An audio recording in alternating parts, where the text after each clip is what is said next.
Bueno, buenas noches, bienvenidos a esta nueva sesión de estudio bíblico que está basada en el libro de Oseas que hemos titulado Misericordia y no Sacrificio. Esta es la sesión número 5. Mi nombre es Carlos Aparcedo. Para quienes no me conocen, bienvenidos todos los que están aquí en el Zoom y los que nos ven en la grabación a través del YouTube. Les mandamos muchas bendiciones, mi persona y mi esposa desde el estado de la Florida, y por aquí tenemos personas de Ecuador, de Costa Rica, de Colombia, de México, de Carolina del Sur. Vamos a orar para poner este estudio en manos del Señor. Padre Santo de la Gloria, alabado sea tu santo y poderoso nombre. Damos gracias, Señor, por esta noche. Gracias por esta nueva oportunidad, Padre, de reunirnos en el nombre de tu Hijo Jesucristo. Congregarnos, Padre, a través del internet, a escudriñar en tu palabra. Y en el nombre de Jesús, Padre, ponemos este estudio en tus manos, esta sesión de estudio bíblico, Padre, pidiéndote, Padre, con toda humildad que seas tú tomando el control de esta reunión.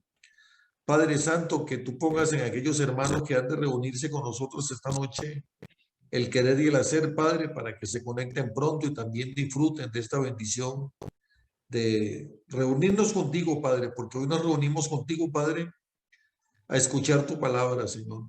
Nos reunimos con tu Espíritu Santo, Padre, a saber más de ti, Señor. Así que pon en ellos el querer y el hacer, Padre. Toma tú el control. Háblanos esta noche por medio de tu palabra, Señor.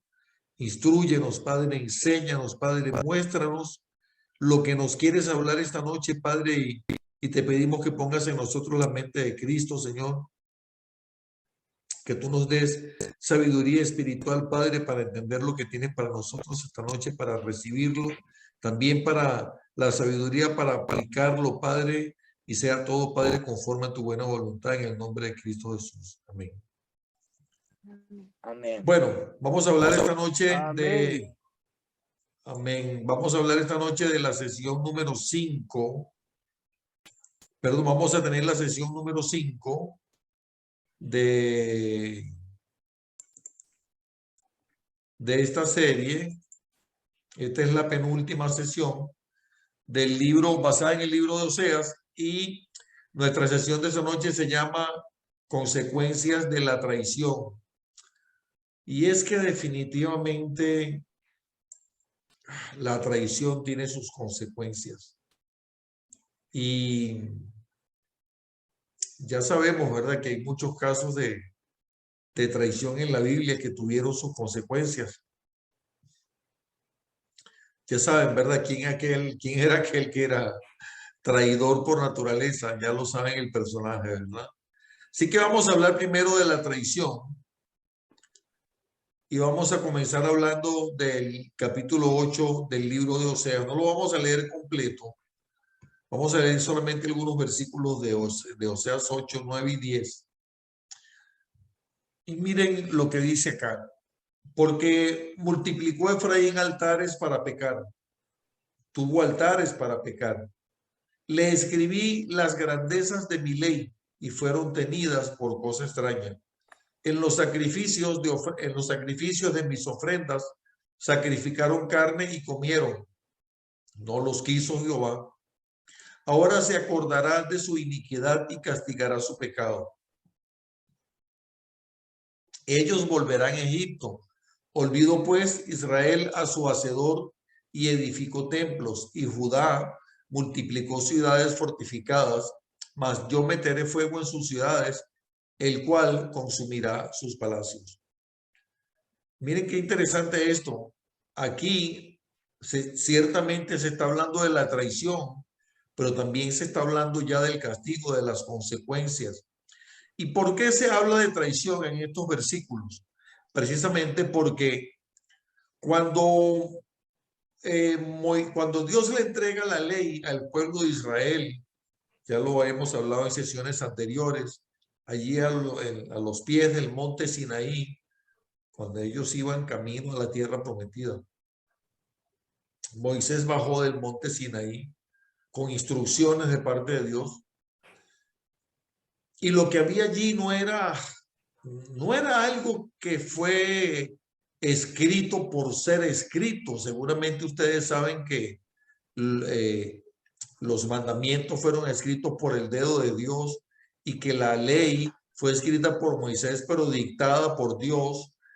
Y como lo dice aquí, las grandezas, Dios le escribió las grandezas de la ley. Era algo grande, era algo para ser apreciado, valorado, pero dice que el pueblo tuvo esa ley por cosa extraña. En los sacrificios de mis ofrendas sacrificaron carne y comieron. Ellos no podían comer de esa carne. Entonces, cuando Moisés baja del monte Sinaí con la ley, ellos hacen allí un pacto con el Señor. Por eso se llama el pacto mosaico, porque allí hay un pacto. Un pacto es lo mismo que se hace cuando nosotros estamos en el altar para contraer matrimonio. ¿Qué estamos haciendo allí? Estamos firmando con nuestra boca, quiero decir, sabemos que luego se firma con puño y letra, ¿verdad? Pero cuando estamos en el altar y decimos sí, acepto, estamos verbalmente firmando un pacto, un pacto que incluye un compromiso, que incluye unas obligaciones y que al mismo tiempo también incluye beneficios para ambas partes, suponiendo que sea un pacto de dos partes, ¿verdad? En el caso del matrimonio es un pacto de dos partes. Digo esto porque, por supuesto, hay muchos tipos de pactos. Pero cuando Moisés baja con la ley desde el monte Sinaí, ellos hacen un pacto con el Señor. Y el pacto era muy sencillo. Aquí está la ley, ustedes van a cumplir la ley. Ellos se comprometieron a cumplir esa ley, hicieron un pacto con el Señor y el Señor hace un pacto con ellos que dice, yo soy su Dios y ustedes son mi pueblo. Y le hace una serie de promesas y el Señor se compromete con ellos a través de un pacto inquebrantable, irrevocable. De hecho, ustedes saben que en el pacto de la cruz, Jesús dice, yo no he venido a derogar la ley, yo he venido a cumplirla. La ley se cumple, se cumplió y se sigue cumpliendo. Yo no sé si me dejo entender. Entonces, lo que hace el pueblo de Israel cuando hace lo que hace es que está olvidándose de ese pacto. Es lo mismo que hace el hombre casado o la mujer casada cuando precisamente se relaciona con una tercera persona, está cometiendo adulterio y está faltando ese pacto. Entonces, por eso dice el Señor acá, y es la traición, porque eso es una traición. Olvidó pues Israel a su hacedor y edificó templos, y Judá multiplicó ciudades fortificadas. Es decir, edifican templos para adorar a otros dioses, para darle las gracias a dioses ajenos por las bendiciones que recibieron de parte de Jehová, pero que ellos se las atribuyen a los dioses ajenos, a los dioses de los pueblos extraños. Y por eso dice el Señor, yo meteré fuego en sus ciudades, el cual consumirá sus palacios. Y textualmente, porque precisamente el palacio es el lugar donde se ejerce el poder. Y lo que hace Dios con estos pueblos es que quita el gobierno, quita el poder. Dice luego Oseas capítulo 9, versículo 1. No te alegres, oh Israel, hasta saltar de gozo como los pueblos, pues has fornicado, apartándote de tu Dios. Amaste salario de ramera en todas las eras de trigo. Porque repito, ellos le rendían culto a esos dioses ajenos y recibían supuestamente un beneficio, favores de esos dioses, pero esto es lo que el Señor llama salario de ramera, salario de prostituta, para decirlo en un término que suene un poco más, ¿cómo lo diría yo? Más dramático. Continúa el capítulo 9 en los versículos 9 y 10 diciendo, llegaron hasta lo más bajo en su corrupción, como en los días de Gaba. Ahora se acordará de su iniquidad, castigará su pecado. Como uvas en el desierto hallé Israel, como la fruta temprana de la higuera, en su principio vi a vuestros padres. Ellos acudieron a Baal Peor, se apartaron para vergüenza y se hicieron abominables como aquellos que amaron. Estoy hablando de la traición específicamente, ¿verdad? Porque nuestra sesión de esta noche se llama las consecuencias de la traición.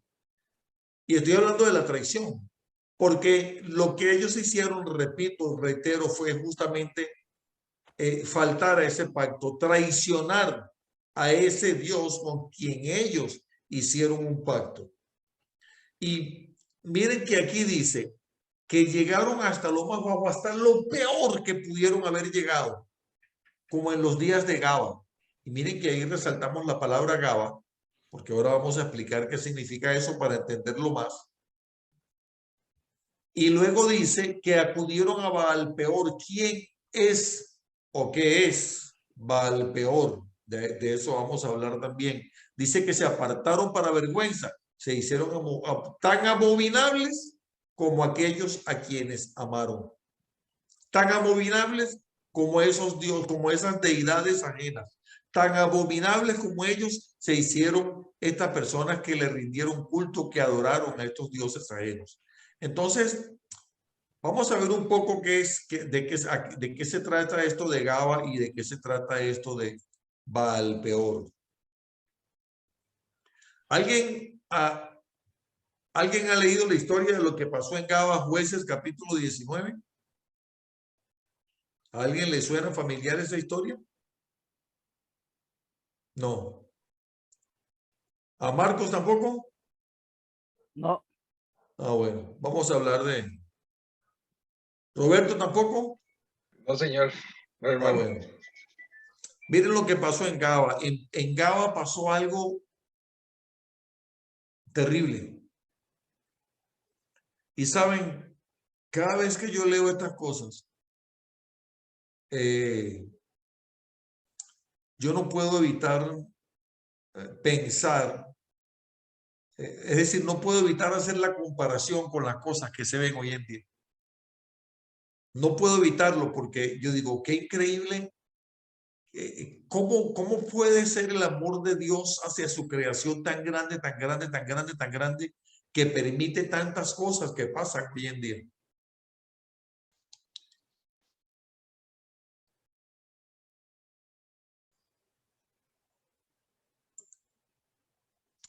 Jueces capítulo 19.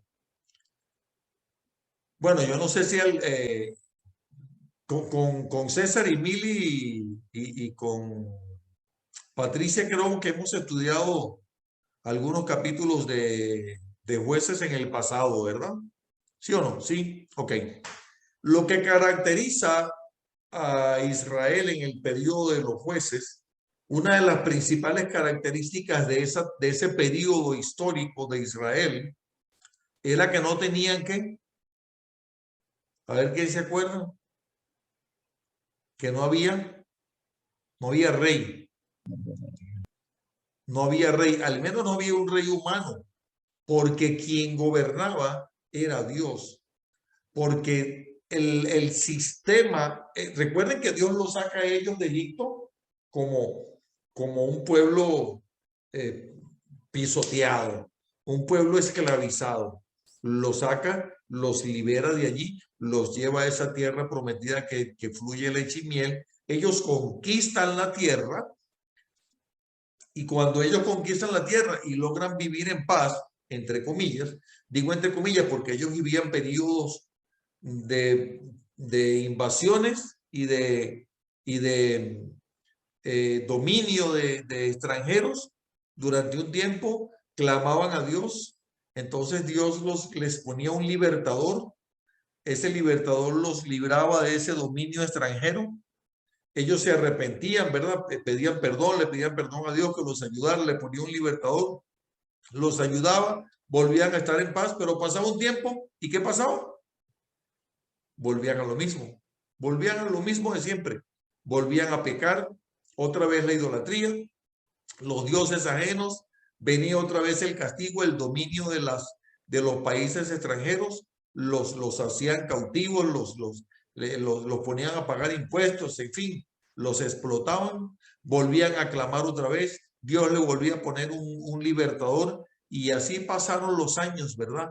Y en esos tiempos fue donde vino Débora, vino Sansón, vino Gedeón y en fin, todos los jueces que se mencionan allí. Entonces, es el periodo donde no había rey sobre Israel porque el rey era Dios, porque ellos eran un sistema, una nación que tenía un gobierno, ¿de qué tipo? Un gobierno teocrático. Ellos vivían en una teocracia, no en una democracia, ni tampoco en una monarquía, sino que era un gobierno teocrático. Pero ellos luego de eso hablaron con el profeta Samuel y le dijeron a Samuel que ellos querían tener un rey como todas las naciones de la tierra, y ahí fue donde vino el reinado de Saúl y después el de David, después el de Salomón y después el de Roboam, pero antes de eso no había rey. Buenas noches, Diana, bendiciones.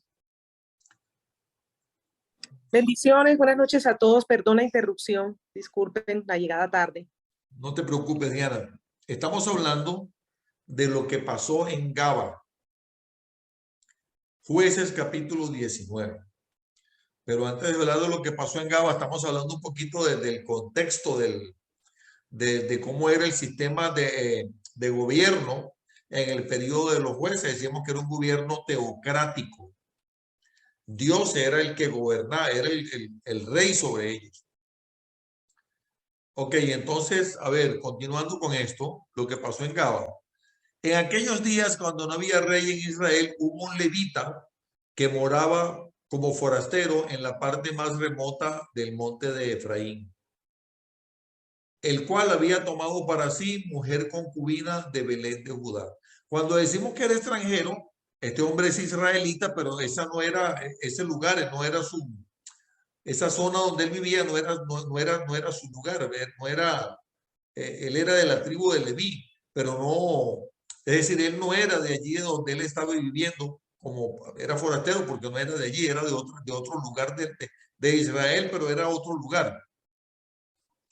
Y dice que tenía una concubina que era de Belén de Judá, y su concubina le fue infiel.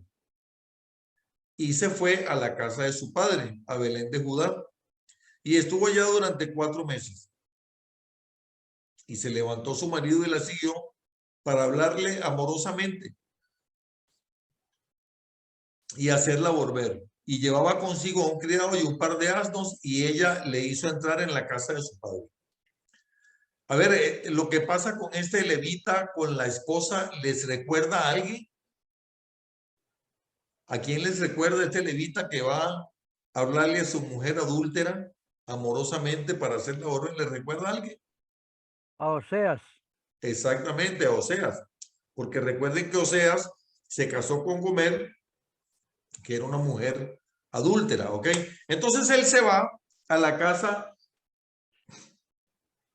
del padre de su concubina, porque ella estaba viviendo en la casa del padre, y cuando él llega allí, el suegro se alegra y le dice, bueno, pero yerno, no te vayas, quédate hasta mañana, vamos, come, vamos a alegrarnos, qué bueno que estás aquí.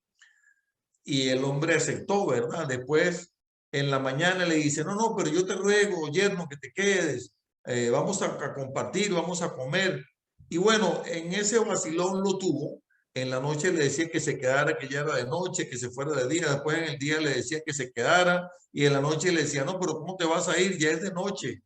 Y en fin, así lo tuvo durante casi una semana, hasta que ya el hombre por fin dice, no, suegro, ya yo no voy a seguir más aquí, yo me llevo a mi mujer, me voy para mi casa. Vamos a ver qué fue lo que pasó. Les estoy haciendo el cuento corto porque para redimir un poquito el tiempo, ¿verdad? Aquí dice que el padre de la joven salió a recibirle gozoso, le detuvo su suegro y se quedó en la casa 3 días comiendo y bebiendo, pero después vino un cuarto día y un quinto día. Lo cierto es que llega un momento donde ya el hombre le dice, no, mira, ya me tengo que ir. Entonces en el versículo 9 dice Luego se levantó el varón para irse, él y su concubina. Entonces dice, versículo 9, que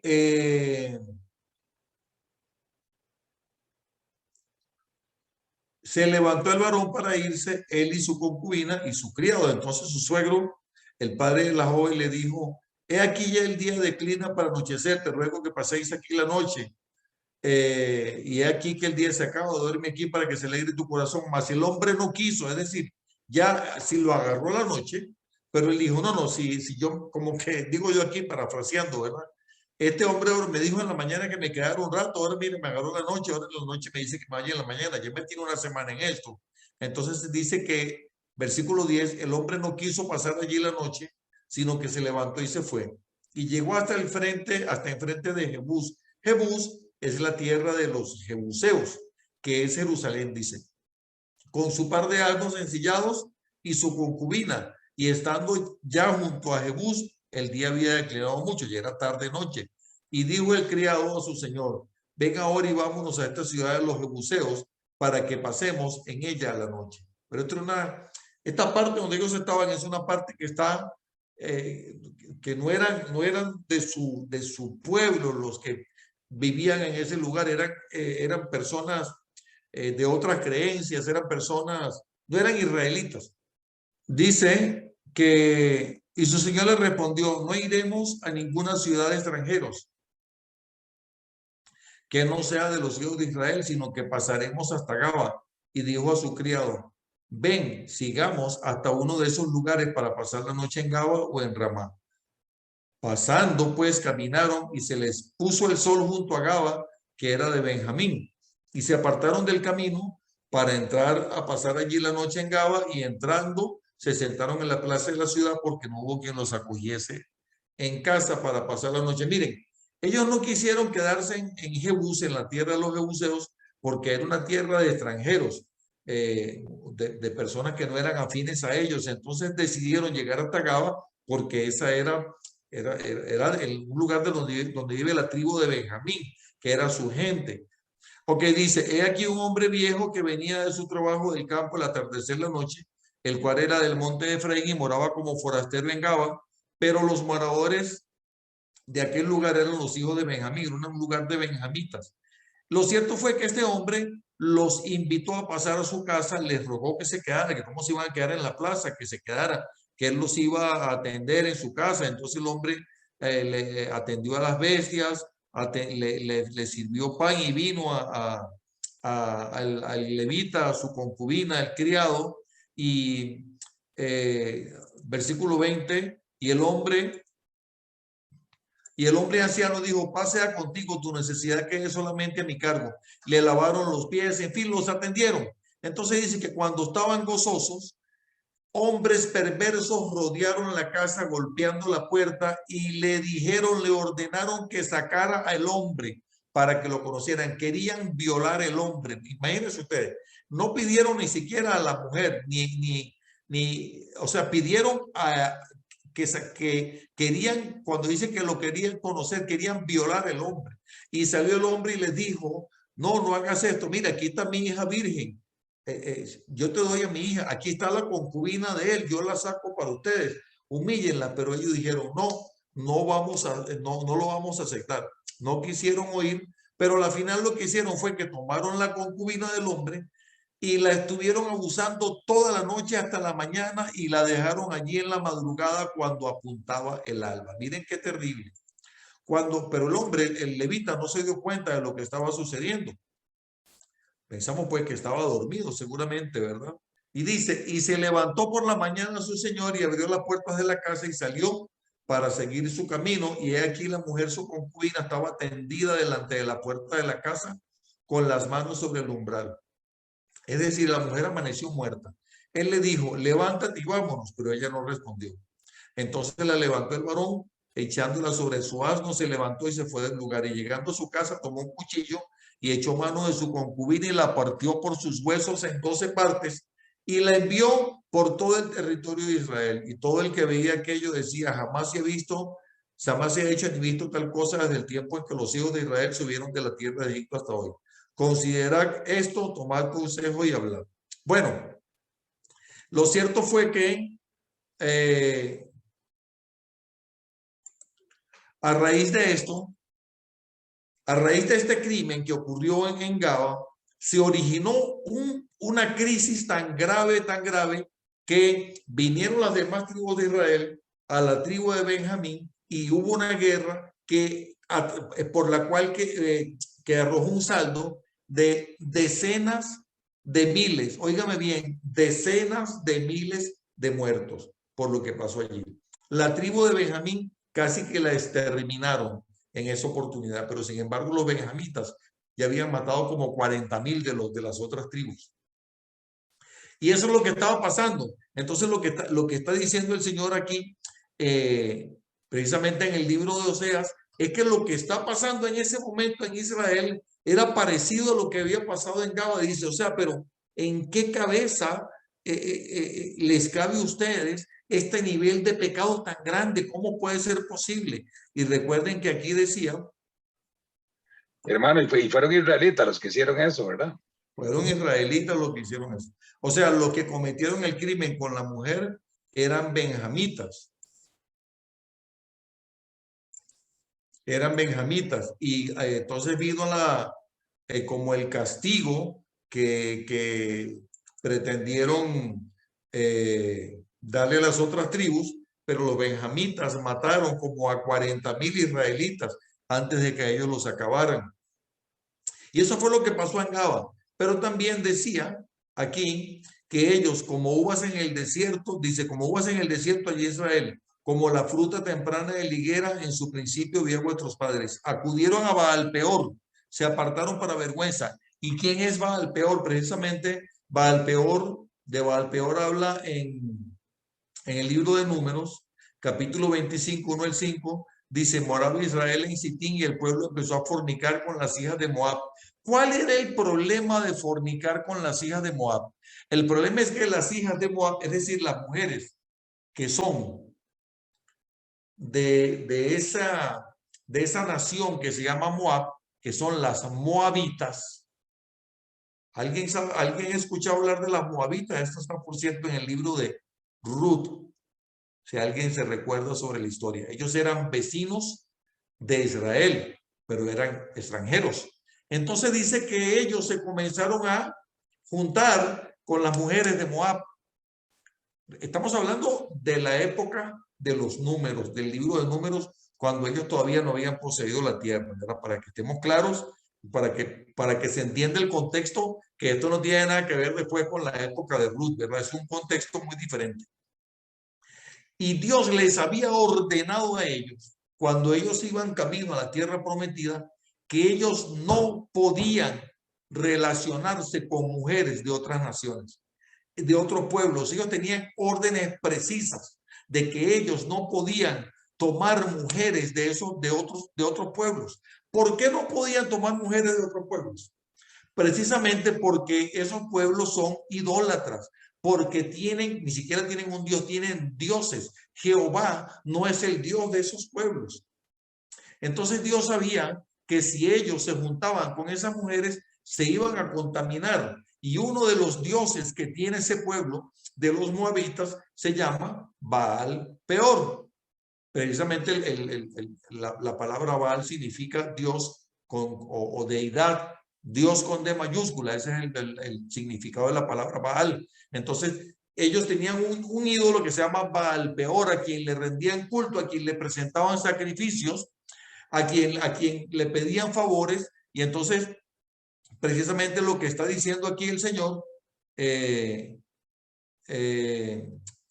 los tiempos de Oseas, que volvieron a cometer justamente esos mismos errores que habían cometido en esa época de cuando ellos iban camino a la tierra prometida, que por cierto, esa cantidad de pecados que ellos cometieron fueron los que originaron que el llegar a la tierra prometida, en vez de ser un trayecto de 40 días, se convirtió en un trayecto de 40 años, tanto así que los que salieron de Egipto no fueron los que llegaron a la tierra prometida, sino sus descendientes. Y eso es lo que está pasando. Dice, acudió el pueblo a Baal-peor, es decir, le fue a pedir favores a Baal-peor, y el furor de Jehová se encendió contra Israel, y Jehová dijo a Moisés: toma a todos los príncipes del pueblo y ahórcalos ante Jehová delante del sol, y el ardor de la ira de Jehová se apartará de Israel. Entonces Moisés dijo a los jueces de Israel: matad cada uno a aquellos de los vuestros que se han juntado con Baal-peor, porque no tenían por qué ir a pedirle favores ni rendirle culto a Baal-peor. Entonces lo que está diciendo Dios, repito aquí, es justamente, o sea, no aprenden. Estamos hablando que entre lo que sucede en el libro de Números y lo que está sucediendo aquí en el libro de Oseas, ya han pasado siglos. O sea, no aprendieron la lección. Y lo siguen haciendo. Siguen rindiéndole culto a dioses ajenos. Siguen pecando con esa cantidad de pecados sexuales, laxivia, homosexualidad, asesinatos, como en los días de Gaba, dice el Señor aquí. Es decir, era un nivel de pecado, tal vez, digo yo ahora aquí también parafraseando, como en los tiempos de Sodoma y Gomorra, un nivel de pecado terrible. Y eso fue lo que sucedió en Gaba, y eso fue lo que sucedió en el tiempo en que se escribe el libro de Números, cuando ellos acuden a Baal-peor. Entonces, ¿cuáles son las consecuencias de esto? Vamos a ver qué dice Oseas capítulo 11. Israel es una frondosa viña que da abundante fruto para sí mismo. Conforme a la abundancia de su fruto, multiplicó también los altares. Miren qué interesante. Israel es una frondosa viña que da abundante fruto para sí mismo. Conforme a la abundancia de su fruto, multiplicó también los altares. Conforme a la bondad de su tierra, aumentaron sus ídolos. Está dividido su corazón. Ahora serán hallados culpables. Aquí vienen las consecuencias. Jehová demolerá sus altares, destruirá sus ídolos. Seguramente dirán ahora: no tenemos rey porque no temimos a Jehová. ¿Y qué haría el rey por nosotros? Han hablado palabras jurando en vano al hacer pacto. Por tanto, el juicio florecerá como ajenjo en los surcos del campo.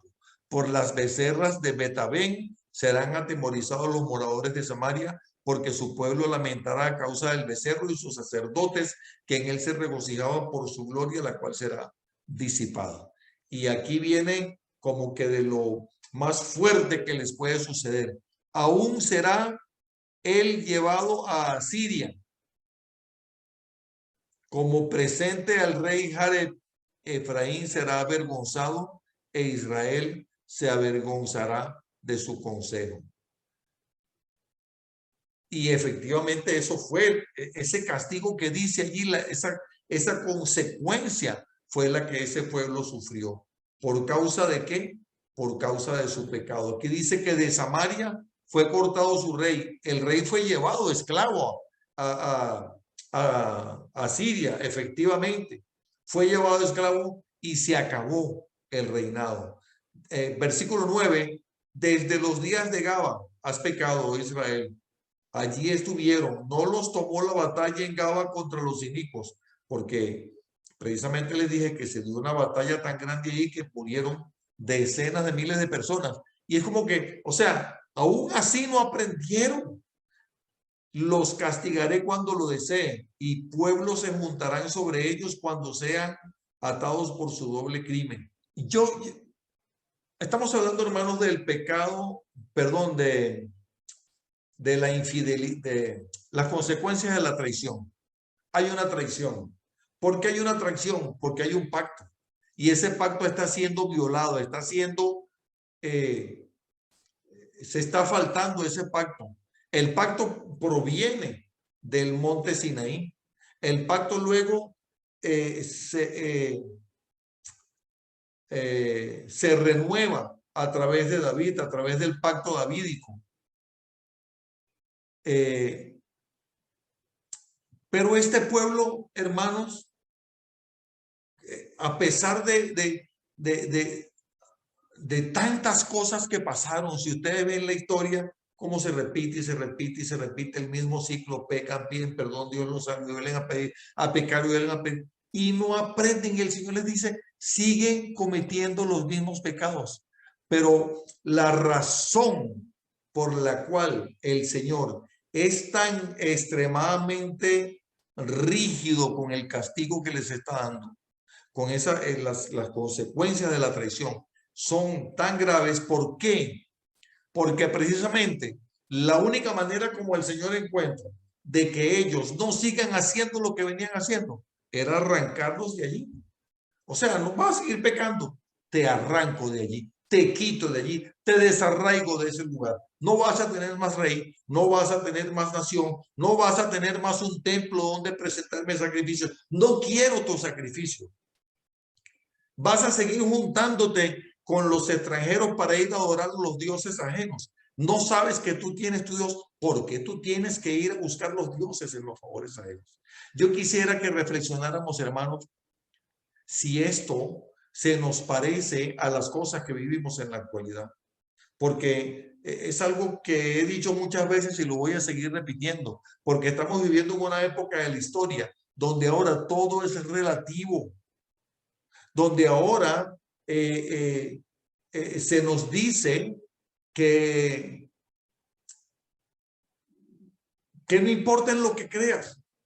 Entonces yo veo gente que dice, por ejemplo, cosas como, gracias al universo que me da todo, gracias a la naturaleza, o en algún momento quizá viajaron a China o a la India o algún lugar, entonces aprendieron que también se le podía sobar la panza a Buda para pedirle favores. Digo yo no sé nada de esta religión de los chinos, ¿verdad? Pero suponiendo, donde se le enseñó sobre la religión de los hindúes, el hinduismo, y entonces comenzaron a hacer mezclas y bueno, también le puedo pedir favores a este y a este otro y no importa, total, es el mismo Dios.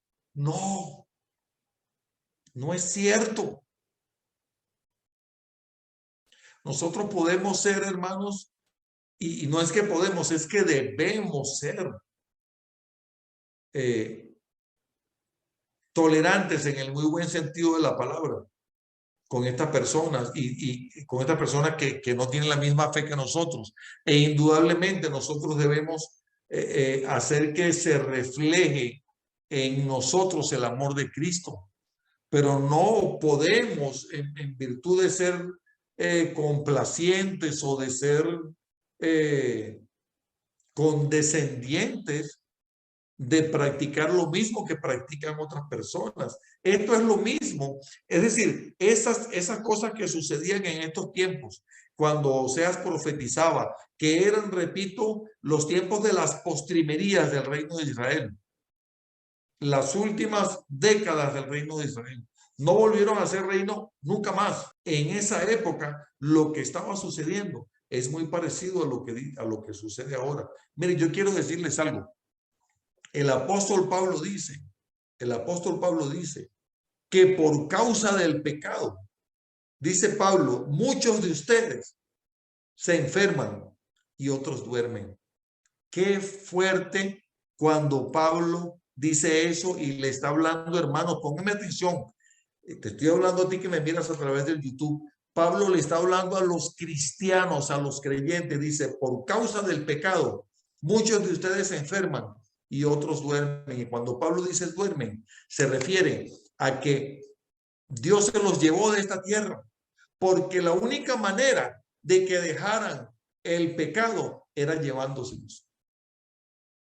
Yo no sé si me explico lo que quiero decir, porque nosotros tenemos un pacto con el Señor. ¿Cuál es el pacto? La salvación a través de el sacrificio de Jesús en la cruz, la sangre de Cristo. Somos parte del pacto de la sangre. Y entonces nosotros tenemos un compromiso. Y mientras más alto es el nivel de compromiso y mientras mayor es el beneficio, entonces mayor es nuestra responsabilidad. Miren qué fuerte lo que ocurría en Israel en aquella época. Dicen que así como eran de abundantes tus frutos, así en esa misma abundancia tú pecabas. Así como tantas bendiciones recibías, mientras más bendiciones recibías, más pecabas. Yo pregunto de nuevo, ¿eso se parece a lo que vivimos actualmente? ¿Eso se parece al siglo XXI? Vamos a orar, hermano, para cerrar esto en oración. Amado Padre Celestial, gracias te damos por tu palabra. Gracias por esta noche, Señor, en que nos has mostrado, Señor, que tenemos un pacto contigo por medio del sacrificio de tu Hijo Jesucristo, que es un pacto inviolable, infaltable, Señor, y que debemos tomarnos esto muy en serio, Padre, porque faltar ese pacto, Señor, es traición y la traición tiene sus consecuencias, Señor. Así que danos sabiduría, Padre, para ser agradables a ti, Señor, para que nuestras vidas sean siempre, Señor, una ofrenda agradable para ti, sean nuestros cuerpos un sacrificio vivo y santo, Señor, y que en todo lo que hagamos, Padre, te agrademos y que andemos conforme a tu buena voluntad. Gracias por esta noche, gracias por todos los que se conectaron, los bendigo a todos en el nombre de Jesús. Me despido de los que me ven en el YouTube, me quedo un ratito aquí con los que están en el Zoom. Los bendigo, nos vemos la próxima semana. Bendiciones.